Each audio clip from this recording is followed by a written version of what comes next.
Hi, I'm Hilton from Can't to Can. This particular video is by Wayne Stickle and Elissa Lippett.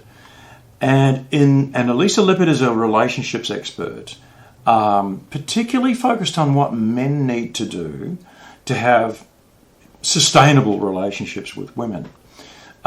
There's some really lovely distinctions in here, and including some stories about how Elissa was working with her partner and how things went off the rails really quickly. So she brings herself to it. She gives some real life examples about how things can go off the rails so quickly. And then she layers it in with what she's learned about how to communicate in relationships. Look, I got a lot out of this video. Found it fascinating, actually, so I hope you do too. You know, like, oh, you forgot to take the rubbish out again. It's like, well, I forgot, and what's that about? I mean, there's... Oh, well, again, perfect example, taking the rubbish out. I have my viewpoint when the rubbish should be taken out at a certain level of smell or a certain level of fullness in the bag. But I'm sure you have your viewpoint of when the rubbish needs to be taken out. And it's overflowing. Yeah, and it's probably very different to my viewpoint, right? That. Yeah. And how are you going to win if I don't tell you? Yeah, well, I'm not, but that's exactly the point. It's like there's that, and there was that word you used before, emasculate. Yes. Often what happens is I get that dirty look, or I get the cold shoulder, or I get some some type of communication. Yeah, that's right. And I'm like, it's the rubbish. What's the big deal? I've been working all day, and So yeah, it's a really interesting space that you're operating in. So well, may I bring up something else about the rubbish? So, from what I've studied, I say that men and women see things really differently, we hear things really differently, and we speak really differently and for different reasons. Yeah. And I have to admit, I have been guilty of this in the past. Leaving the rubbish by the front door. So on the way out to work, you could take my partner could take the rubbish. Yeah.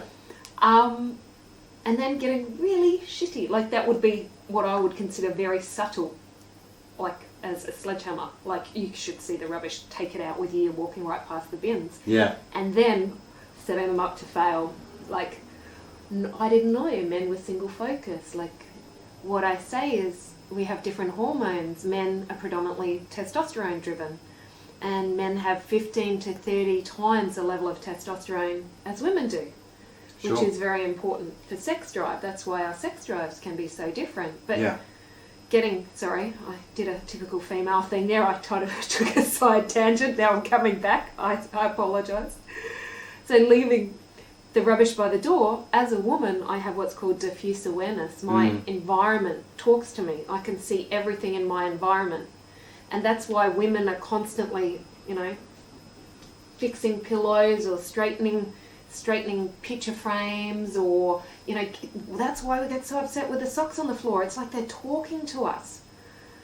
So if I was walking past, the rubbish would be talking to me. Yeah, and that's like a diffuse awareness, because you've got your attention kind of everywhere, and like you were saying, men are more single focused. So because I know if the rubbish was by the door and I was heading out, if I might not see it actually. I just if I'm off to work or I'm going somewhere, it's like, oh yeah, the rubbish is by the door, that's interesting, out I go. Yeah. And then I'd be really upset. Of course you would, because you left it there as a... Saying a communication. It's an absolute communication. Yeah, take it out. Okay.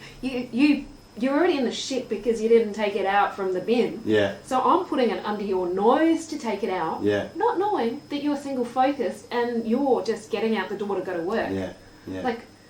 So then in practical terms, how does what you do actually bridge the gap? Because I get that you're sort of working against something that almost occurs like it's just we're all hardwired that way. So how do you work with people in that respect, men or women? Well, people have to be open to viewing a different perspective, that men and women are different. And it's amazing once you realise, and when you're open to understanding. Because I would then, like the rubbish example, I would take that personally. Like, I'd take it personally that you didn't take it out from the bin, and I'd take it personally you didn't take it out when it's by the door, and you'd be really Yeah, well, like I can relate to that. I'd be in trouble. By now. Yeah, you'd silent treatment. Yeah, for a week. you'd be Yeah.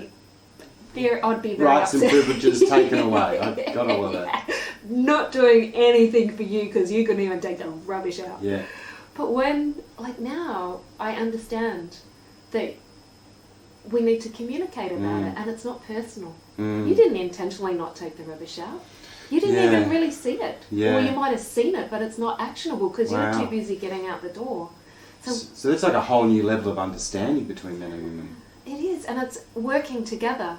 Like, if I can share an example from my own life. Please do. Yeah, my old partner and I, we were out bike riding, and we're going to Bobbin Head, which is quite a steep uphill, 4Ks of uphill that's quite challenging, and he hadn't done it before.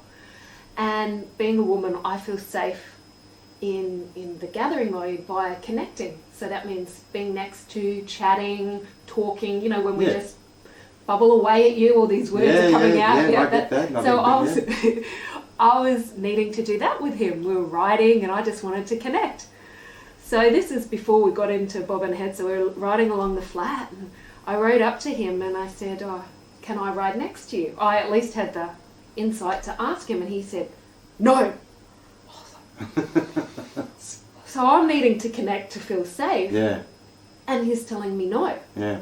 And I'm like, sorry, this is I my can automatic. It's like, imagine it. asshole. Yeah. So I get in a little bit of a tiff, I react. I go off on my bike and tear off.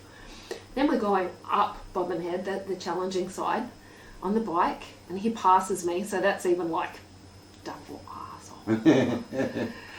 Like he's trying to show you up or something like that, isn't it? No, it's just shitty with him. Like, he wouldn't let me ride, and then he's passing me, and it's like, I'm shitty, and then because he's certainly not connecting with you. in. Yeah, I get that. Yeah. And anyway, we get up to Pie in the Sky where we stop for coffee, and then I get my beautiful partner back, and it's like, do you want a tea? Do you want anything to eat? And I'm like, what? It's like Jekyll and Hyde or something. Yeah, right? I'm like, what's going on? Yeah, okay. And then I was like, we were riding back, and I was like, he was collecting his power. So I asked him, I said, I caught up to him, well, he was actually waiting for me if I'm truthful, and I said to him, were you collecting your power before? Is that why you didn't want me to ride next to you? And he was like, yeah. And he said it was like you were this pressure on me. Having you next to me was like this pressure on me. And I just needed to focus, and because he'd not ridden, he was throwing himself into riding, and he'd not done a ride that challenging before. I can totally get that now as a man. If I'm riding along and I haven't been doing it for a while, I really need to focus on what I'm doing. And when you say collecting my power, it's because I'm very intense and I'm very focused on what I'm doing. I'm like collecting that power, and so when you come along and try and engage with me, it's like a complete distraction to what I'm doing. So, but we don't tend to do it as much. And in that moment when he said no, it was like, like it was personal. Yeah, no, I get that. He didn't want to spend time with me. He didn't want to spend time with you. Because if I said no, how many other situations can I think of where that happens, where I'm just doing what I'm doing, and then my partner might come up and say something, but I'm focused on something, and then I could get into all this trouble because I haven't provided whatever. And so that's what you're talking about in this example. Yeah, right. There are so many examples like that. We don't understand, because rarely would I collect my power. Like you can consider before a business meeting. I mean, I've had men tell me they've gone into the bathroom and they've got prepped for it, because you guys single focus. But depending which mode we're in, and remembering that we have so much less testosterone, because testosterone is what I say causes the single focus. We don't have that, and we have estrogen, and estrogen causes diffuse awareness. So we'll have a level of focus. How many times men have told me, my wife needs to focus on just one thing. Yeah.